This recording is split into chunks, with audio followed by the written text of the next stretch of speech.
अनलीब फातिमा की स्टोरी के बाद अब हमारे पास एक और स्टोरी मौजूद है, जो कि रफ़ाकत अली तनोली साहब की है। रफ़ाकत अली तनोली साहब के घर में 8 जून 2022 को एक मातम बिछ गया, क्योंकि जब इनकी औलाद इनसे छीन ली गई, इनका बेटा इनसे छीन लिया गया, और उसकी एक ही वजह थी, और वो थी कि जो एक जस्टिस हैं, जनाब एक जज हैं। एक दफ़ा फिर एक जज की स्टोरी हम आपके सामने लेके आए। इससे पहले हमने जो स्टोरीज़ की हैं वो भी आपने देखी हैं। एक दफ़ा फिर क्या जुडिशरी हमारी इतनी स्ट्रॉन्ग हो गई है कि वो सवाल ये पैदा होता है कि क्या वो इतनी स्ट्रॉन्ग हो गई है कि वो किसी को मार देगी और उसके बाद उसका पूछने वाला कोई नहीं होगा। जानते तनोली साहब से कि आया हुआ क्या था, वाकया पेश आया क्या था।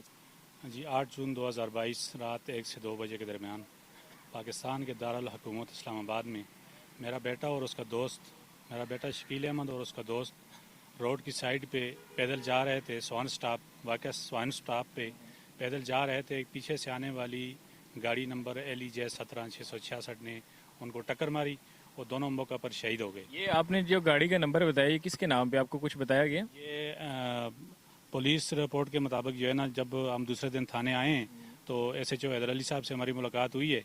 तो SHO हैदर अली साहब ने हमें पहले ही अल्फाज में कहा कि ये सरकारी गाड़ी है, हाई कोर्ट के जज जस्टिस मलिक शहजाद अहमद खान की गाड़ी है और इसको उसकी बेटी ड्राइव कर रही थी। अच्छा, आपने बताया कि हाई कोर्ट के जज की गाड़ी थी, तो क्या पुलिस उसी टाइम FIR पुलिस ने कर ली, या पुलिस जो अपने हरबे इस्तेमाल करती है लेट करने के लिए, कोई भी जब बड़ा आदमी आ जाए या कोई ऐसा ताकतवर बंदा आ जाए जिसके आगे वो लेट जाए, उनके लिए यही बात की जाती है, तो क्या वो लेट गई या उन्होंने FIR करवा दी थी? नहीं सर, लेट गई थी। वो अपने हरबे इस्तेमाल कर रहे थे। एक रोजनामचा किया हुआ था छोटा सा।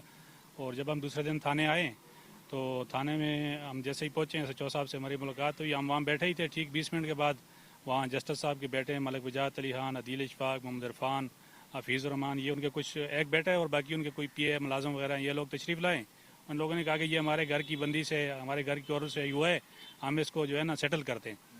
तो हमने भी कहा अगर एक्सीडेंट है तो हमें CCTV वीडियो दिखाई जाए। तो आपको उनने फुटेजेस दिखाई? जब ये बात हुई है ना तो फ़ोटोज नहीं दिखाई हैं। उसमें जो है ना हमारे साथ वो कर गए हैं, अपना मनसब का इस्तेमाल कर गए हैं।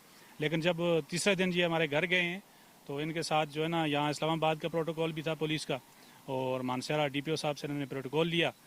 मानसरा थाना की पुलिस विद SHO, जज साहब आपके घर गए? जज साहब के बेटे मलिक वजाहत अली खान, अदील इशफाक, मोहम्मद इरफान, और इनके साथ मानसरा की पुलिस, उगी पुलिस, दरबंद पुलिस, 3 थानों की पुलिस और 3 SHO और यहाँ के प्रोटोकॉल हमारे घर गए। इन लोगों ने हमें डराया धमकाया है। बिल्कुल इसी तरह हमें कोई दियत नहीं दी गई, ना ही हमारा साथ कोई ऐसी बात की है। हमें डराया धमकाया गया।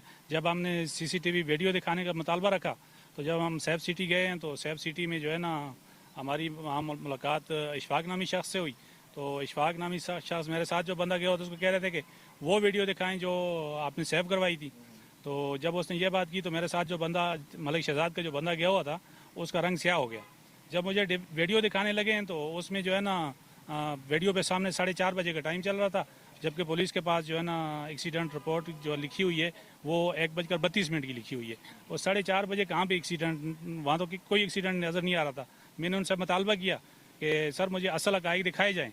तो जब वो इशफाक जो बंदा वहाँ मौजूद था, उसने जब असल हक़ाइक़ की तरफ वीडियो का रुख किया तो उसमें गाड़ी सीधी आके रोड के साइड पे खड़ी होती नज़र आ रही है और एक्सीडेंट नज़र नहीं आ रहा है। गाड़ी सिर्फ आके रोड के साइड पे खड़ी होती है और जैसे ही गाड़ी का दरवाज़ा खुलता है तो मेरे साथ जो जज मलिक शहजाद का बंदा जो गया हुआ उसने वीडियो बंद करवा दी, जिस पर हमारी तलख कलामी हुई है।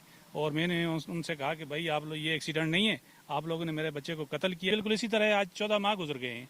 आज 14 माह गुजर गए हैं। हम बिल्कुल सर इसी तरह है, लेकिन 3 महीने तो दूर की बात है। उन्होंने उसी टाइम पे जो है ना हमारे से सामने असल हक़ाइक़ जो है ना वहाँ पे बंद करवा दिए।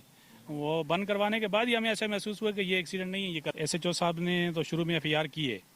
FIR करने के बाद SHO हैदर अली को ट्रांसफ़र कर दिया।